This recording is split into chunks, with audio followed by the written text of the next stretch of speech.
Okay, let's unpack this. Today we are walking right up the edge of a cliff, looking down and realizing there is no cliff. We are diving into a text that I think terrifies as many people as it enlightens. It's dense, it's intimidating, it's got this blue cover with gold lettering that makes it look like it belongs in a library of forbidden magic or maybe a very intense law firm. We are talking about A Course in Miracles. It is definitely one of those books. It just sits on a shelf and it dares you to open it. And for a lot of people, the minute they do, they slam it shut Yeah. because the language is, well, it's archaic. It's almost Shakespearean, Totally. And it uses Christian terminology in ways that, frankly, traditional Christians might find baffling and non-Christians might find pretty off-putting.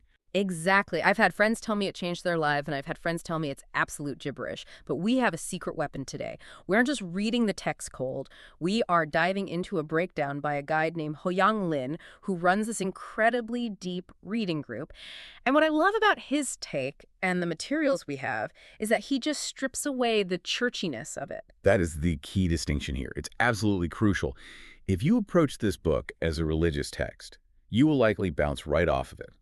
Lin frames it not as a religion and certainly not as magic in the, Harry Potter sense. Right. No wands involved. No wands. He frames it as a rigorous psychological mind training tool. He basically says, look, your operating system is buggy. You have a virus. This book is the code to patch the virus. Debugging the OS. I love that. And to kick things off, there is this quote right at the beginning of the source material that it stopped me in my tracks. It says, "This is a required course. Only the time you take it is voluntary." That sounds kind of ominous, like you will learn this whether you like it or not. It does sound a bit like a threat, doesn't it? Yeah. Attendance is mandatory. You can almost hear the stern teacher's voice. But if we connect this to the bigger picture of what the course is teaching, it's actually the ultimate promise of safety, of inevitable success. How so? The idea is that spiritual awakening, or, just realizing who you actually are, isn't an if, it's a when. You can delay it. You can wander around in the maze for 1,000 lifetimes if you really want to. You have that free will. Yeah. But you can't change the destination. You can't. You can't. You will eventually wake up. The course is just standing there saying, hey, do you want to save some time? Do you want to take the shortcut? So it's like, we're all going to finish the marathon eventually, but I can choose to crawl on my knees over broken glass for 40 years, or I can hop on a golf cart. That is precisely it. The course is the golf cart. And the reason we need the golf cart is because of the central premise of the book, which Lin highlights beautifully in the introduction. It's the definition of reality itself. And this is the part where most people's brains really start to itch. Oh, I know the lines. They are famous. Nothing real can be threatened. Nothing unreal exists. Herein lies the peace of God. Simple words. Yeah. So simple. But the implications are just shattering. Right. Because if nothing real can be threatened and my bank account is threatened, which it often is, does that mean my bank account isn't real? If my health is threatened, is my body not real? This is where I get lost. Now you're getting into the deep end immediately. And yes, that is exactly what it means. And that is the mission of our deep dive today. We are going to take these high concept metaphysical ideas that the world is an illusion, that we are asleep, and we are going to see how Hoyang Lin applies them, how he applies them to things like sales targets, arguing with your spouse, and dealing with that knot of anxiety in your stomach. We're going to translate this from cloud cuckoo land down to the pavement. Which is where I live, on the pavement, usually face down. So let's get into section 1, the root problem. Why are we so miserable if we are supposedly these perfect spiritual beings? The source material talks about this distinction between truth and illusion. Right. So Lin draws this very sharp line. On one side, you have truth, with a capital T.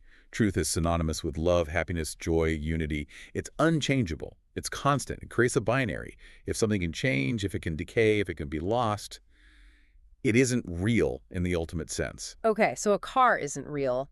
My job isn't real. In that ultimate sense, no. On the other side, you have illusion. Illusion is fear, sacrifice, pain, separation, and lack. The Course argues that we are just confused. We think the illusion is real. We think the fear is real. But hold on, let's apply some logic here. If reality is love, big capital L love, and that's the only thing that's true, why is life so hard? Seriously, why do we have wars? Why do we have breakups? Why do I get anxious when I send an email and don't get a reply for 3 days? If reality is perfect, why is my Tuesday afternoon a disaster? Because of the split. This is the foundational myth, or maybe the psychological origin story of the Course. It's the whole ball game. The idea is that eons ago, or maybe just a moment ago, because time isn't real either, but let's not go there yet. Okay, one thing at a time. One thing at a time.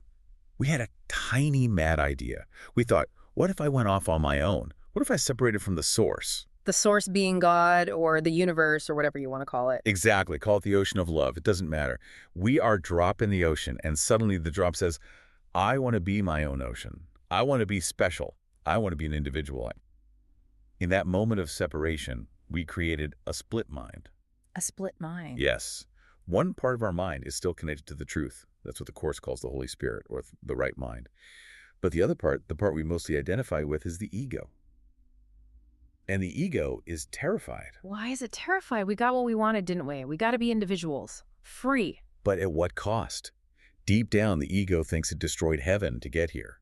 It feels this immense crushing guilt. It feels alone. It feels vulnerable. And because the human mind cannot handle that level of self-hatred and fear, it does what the mind always does with things it can't handle. It projects them. Projection. Okay, so this is like a movie projector. That's a classic psychology term. It's the perfect analogy. Think of your mind as the projector booth. You have a film reel of fear and guilt and I'm not enough running constantly in your head. You project that film onto the blank screen of the world. And then you look at the screen and scream, ah, a monster. But you are the one projecting the monster. I am the projectionist. You are. And Lynn uses this nightmare analogy, which I find so helpful in understanding why we suffer. Yeah, walk me through that, because I've had nightmares where I'm being chased by a bear, and let me tell you, that bear feels very, very real. I wake up sweating, my heart is pounding. It feels incredibly real. Your heart races, your adrenaline spikes, your cortisol shoots up. In the dream, you were trying to fight the bear or run from the bear or maybe negotiate with the bear. You are spending 100% of your energy interacting with that bear. But what is the only actual solution to the problem of the bear? Waking up. Exactly. You don't kill the dream bear. You don't put the dream bear in a zoo. You wake up. And the moment you do, you realize the bear never existed. It had no power over you. The Course teaches that our physical life, our struggles with money, our conflicts with people is exactly like that nightmare. So we're all just asleep. We're asleep and dreaming, and we are trying to fix the screen. We're trying to scrub the movie screen to get the monster off, but the image is coming from the projector in our mind. That is annoying. It implies that everything I'm stressed about is just a figment of my imagination. My mortgage isn't real. It is incredibly annoying to the ego. Because the ego loves the drama. The ego wants to fight the bear. The fight proves that the ego is real and important. But Lynn makes this point. Fear is the architect of the nightmare. When you focus on fear, worrying about your partners in business, worrying about war, worrying about failure, you are essentially pouring energy into the projector. You are magnifying the monsters. So by worrying about losing my job, I'm actually helping to write the script where I lose my job. Is that what you're saying? In a metaphysical sense, yes. You are validating the reality of the illusion. You are saying this fear is real, this threat is real. And the universe, which is just a mirror of your mind, says, okay, if you insist, you are feeding the beast you're trying to run from. But wait, let's get specific. In a dream, I'm asleep. I didn't consciously choose to dream about a bear. In life, it feels like these things are happening to me from the outside. If I get fired, my boss did that. I didn't project my boss firing me. Or did I? This is where we have to be very, very careful not to fall into victim blaming on a surface level. The Course is not saying, you, John Smith, consciously decided to get fired today. It's saying the collective sleeping mind of humanity, which you are a part of, has agreed on a script where firing exists, where scarcity exists, where conflict exists. We are all participating in this collective nightmare. So it's a group project. It's a group project. The you that projected it is not the little figure in the dream. It's the dreamer asleep in the bed. Okay, that distinction helps a little. So the character me is innocent, but the mind me is the projector. Right. And the reason this matters, the reason this isn't just abstract philosophy, is that if you are the projector, you have the power to change the film. If you are just a character, you are a victim. If you are the dreamer, you are free. There's another part of this illusion that Lynn talks about, and I think this will hit home for a lot of listeners. The misconception of sacrifice. I feel this deep in my bones. There's this narrative that says, if you want to be successful, you have to suffer. No pain, no gain. Or, if I get rich, I'll lose my real friends. Yes, the evil eye concept. Or the idea that the other shoe has to drop. It's so pervasive. Lynn talks about this in the context of business success. He says people are terrified of their own happiness because they think there is a penalty attached. If I'm too happy, the universe will smack me down to balance the books. Right. It's like I can't be too joyous today or I'll get a flat tire tomorrow. We almost self-sabotage to preempt this strike. It's crazy when you say it out loud. That is the logic of the ego, and it's completely consistent with the ego's world. The ego operates on scarcity and trade-offs. You want this, you have to pay with that. But Lynn clarifies that the Course teaches true reality involves no sacrifice.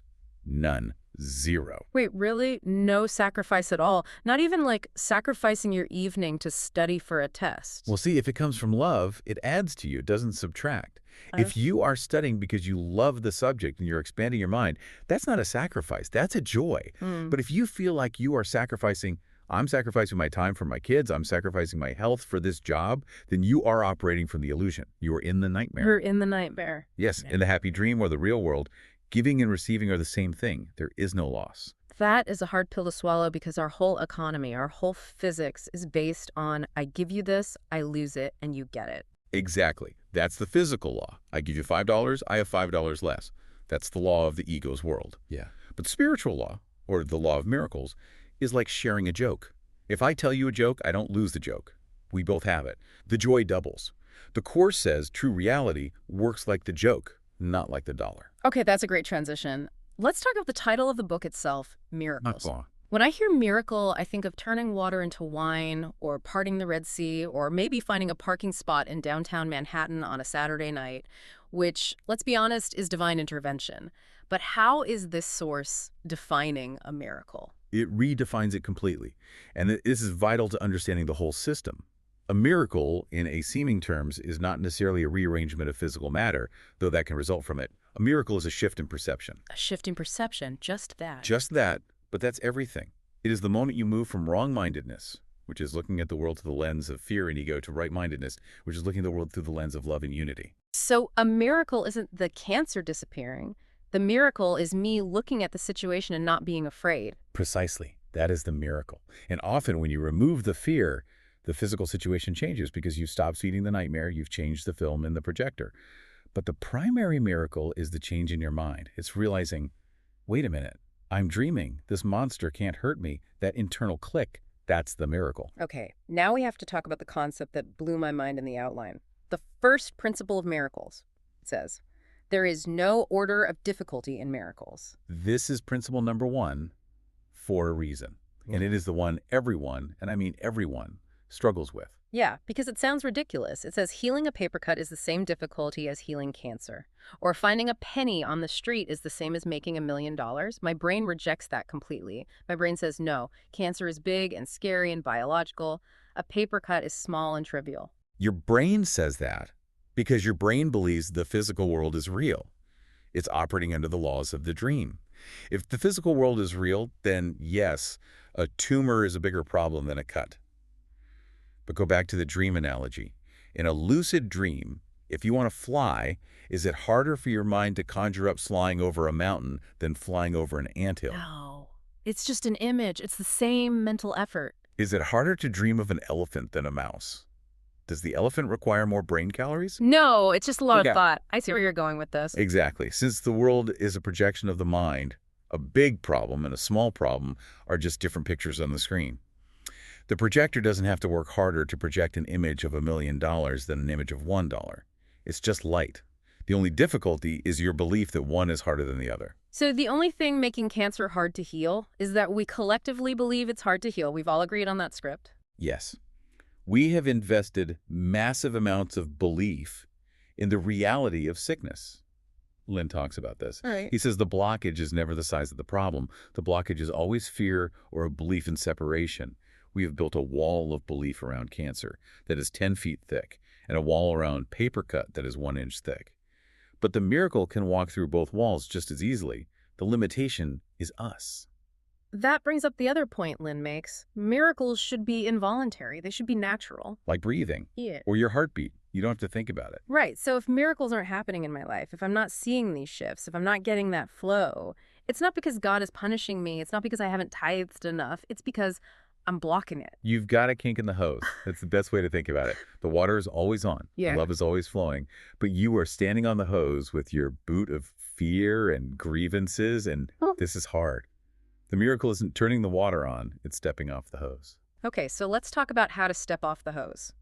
We need tools. Section 3 covers the toolkit: prayer, forgiveness, and true vision. Let's start with prayer. Lynn seems to have a beef with the traditional way we pray. He does. And honestly, so does the Course. Most of us pray like we are writing a letter to Santa Claus. I've been good, so give me this.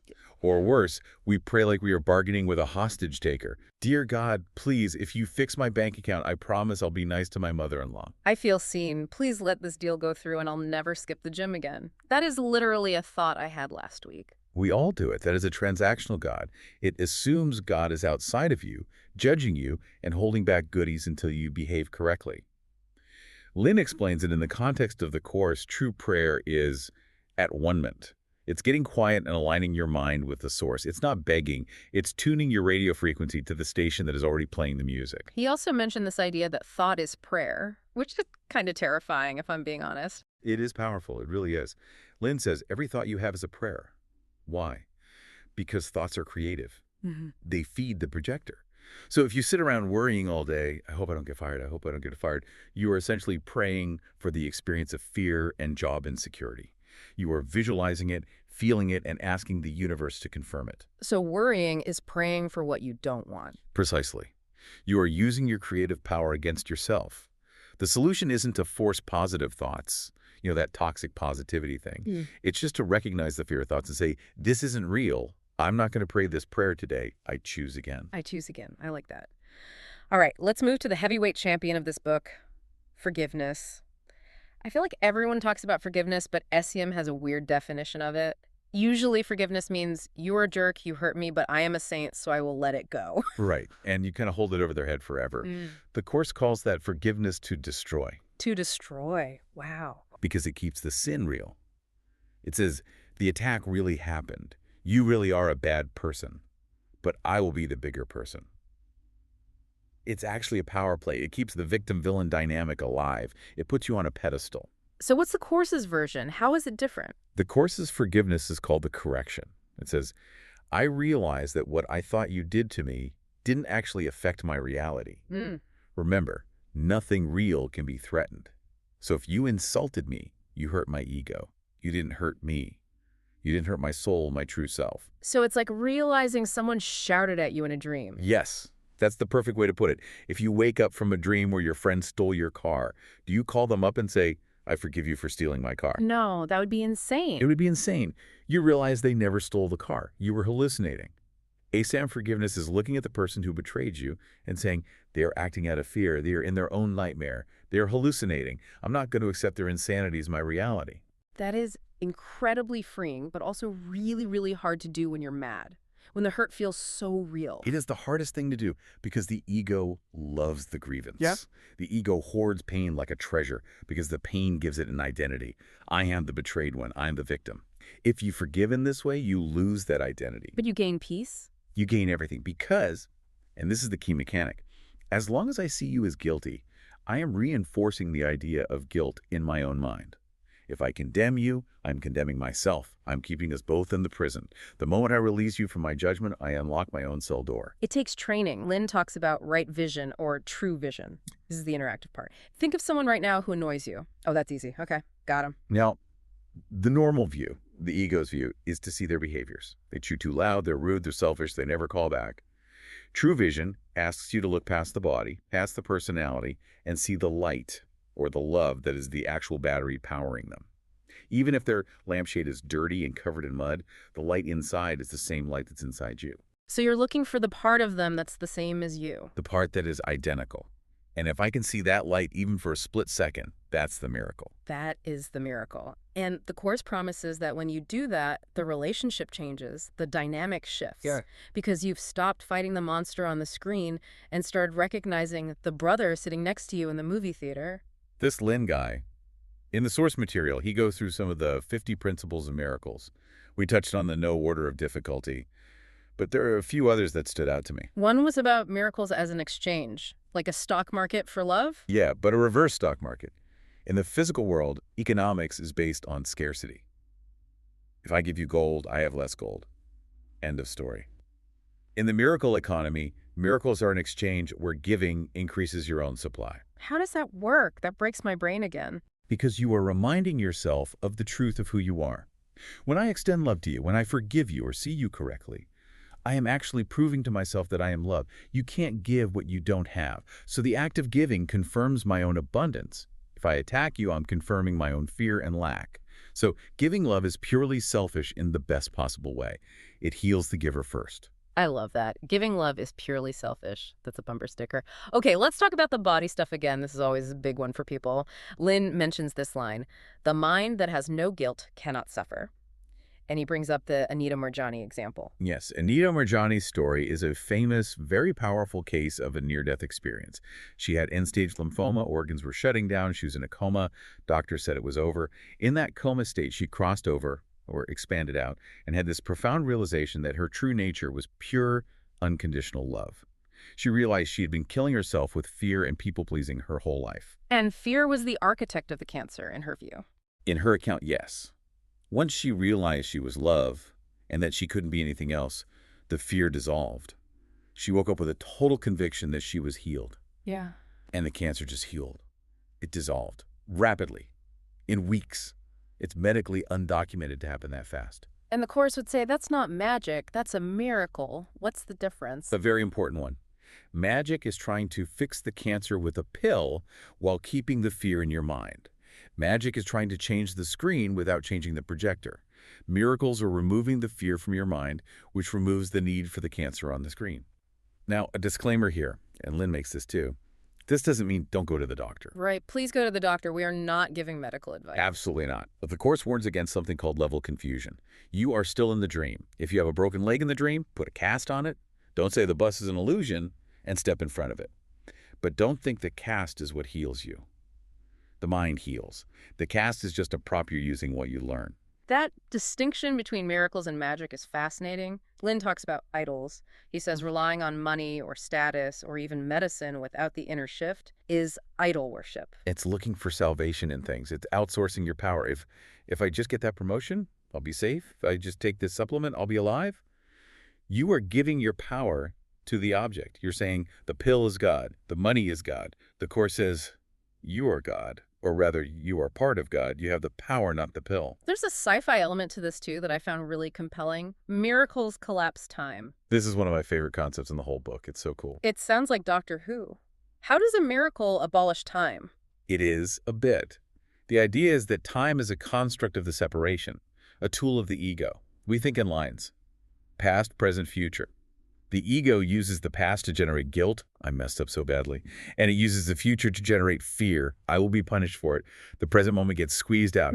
The miracle abolishes the need for time because it heals the past right now. How can you heal the past? It already happened. The ink is dry. You can't unsay that horrible thing or unmake that bad decision. The event happened. The facts are the facts. But the meaning of the event is entirely up for grabs. Lynn tells this personal story about architecture school. He struggled. He failed some things. It was miserable. At the time, it felt like a disaster, a waste of years and money. Right. We've all had those lost years or wrong turns. But later, when he found success in his business, he looked back and realized the resilience he built in architecture school, the problem-solving skills, that was exactly what he needed to succeed now. In that moment of realization, that miracle, the past changed. It went from the time I failed to the time I was forged. He rewrote the timeline. The trauma became a blessing. Wow. That is collapsing time. You don't have to carry the weight of the past anymore. So you're not changing the fact that you failed the class, but you're changing the energetic weight of it. You're taking the poison out of it. You're changing its reality for you. You're stripping it of its power to hurt you in the present. If the past doesn't hurt you now, it's healed. You've literally saved time because you don't have to spend the next 10 years working through that trauma in therapy. Okay, I want to get into the really practical stuff, section 5, because Hao-Yang Lin isn't just a monk on a mountain. He's leading a group of people who seem to be in business. He mentions Nu Skin, which is a sales business, and talks about leadership. How does this Course in Miracles stuff apply to trying to hit a sales quota? It seems like two different universes. It applies directly. Linda talks about the flow state. Think about the energy of a desperate salesperson. Oh, I can smell it. Commission breath. It's a real thing. It's repulsive, right? Why? Yeah. Because it's rooted in fear. I need to make this sale, or I can't pay rent. I need to beat my competitor. You are projecting lack. You're gripping the bat too tight. You create resistance. Clients can smell the desperation a mile away. It repels them. So how does the Course change that? Do you just meditate instead of making calls? No, you still make the calls, but you change the energy behind it. When you operate from unity, when you genuinely want the best for the other person, even if it's not your product, when you trust that your needs are met because you are abundant, you enter a state of grace. Lynn calls it a flow state. You stop pushing. You start attracting. You go into the sales call not to get, but to give help and value. He mentions the paradox of attachment. This is the tricky part. You want the goal. You want to be a top leader, but you have to release the fear of not getting it. How do you do both? It's the difference between intention and need. You can intend to be successful. That's creative. That's putting a clear goal out there. But needing it implies you don't have it. It implies you are incomplete without it. The miracle worker knows they're already complete. The success is just a fun game they are playing the dream. It's not their life support. And relationships. Oh boy, this is a big one. Special relationships versus holy relationships. What is a special relationship? It sounds like a good thing. You're special to me. In ASIM, special is a dirty word. It really is. Serious. Yes. Because a special relationship is based on specialness, which means exclusion and separation. I love you because you give me what I want. You make me feel secure. You make me look good. It's a bargain. It's a contract. I will love you as long as you scratch my back and meet my needs. That sounds like most marriages and most relationships in general. It is most relationships. It's based on lack. Mm-hmm. I have half a person, you are half person, together we are one. The Course says, no, that's a recipe for disaster. It says, you are a whole person, they are a whole person. A holy relationship is when two whole people come together, not to extract needs from each other, but to share a common purpose, which is waking up. Waking up together. Yes. Is seeing the partner not as a body or a tool for your happiness, but as a co-creator, a mirror, a holy companion on the journey home. So you stop saying, you complete me, and start saying, you extend me, or you help me see myself. Something like that. Or I am joining with you to remember the truth. It takes all the pressure off. You stop demanding your partner be your God, your savior, your everything. They could just be a person again. We have to address the elephant in the room, the Jesus figure. The source material is very clear that Lynn and the book views Jesus differently than the traditional church does. The text is written in the voice of Jesus. For a lot of people, that's a deal breaker right there. It can be. And it's understandable. But Lynn clarifies this.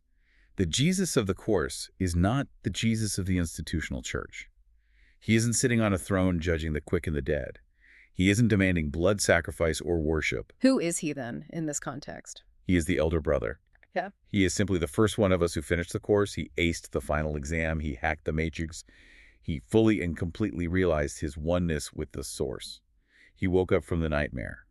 And now he's standing at the bedside, gently shaking our shoulder, saying, hey, come on, it's time to get up. The monsters aren't real. So he's more of a guide than a god. Exactly. He's a symbol of what is possible for all of us. He's not there to judge us. He's there to pull us up. He's a teacher. That makes it feel much more collaborative. It's not about worshiping a deity. It's about following a prototype. Correct. It's an apprenticeship in waking up. So as we wrap this up, this is a lot to take in. It's a complete reversal of how we're taught to see the world. We're taught the world is hard, resources are scarce, protect yourself, fight for what's yours.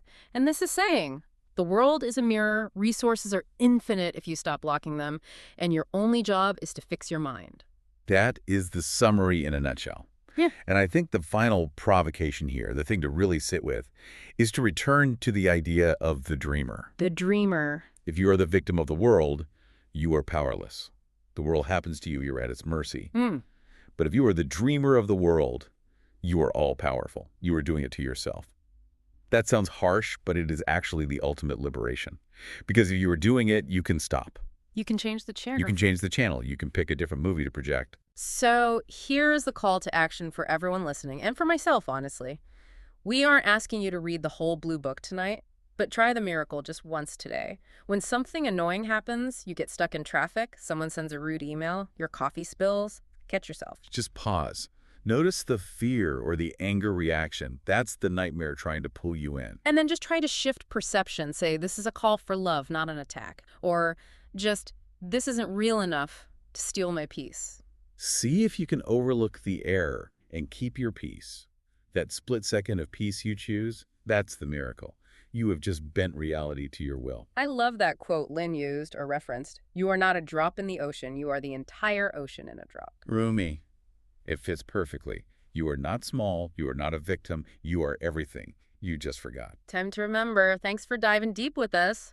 We'll see you in the next dream. Or maybe we'll see you when you wake up. Ooh, good one. See ya.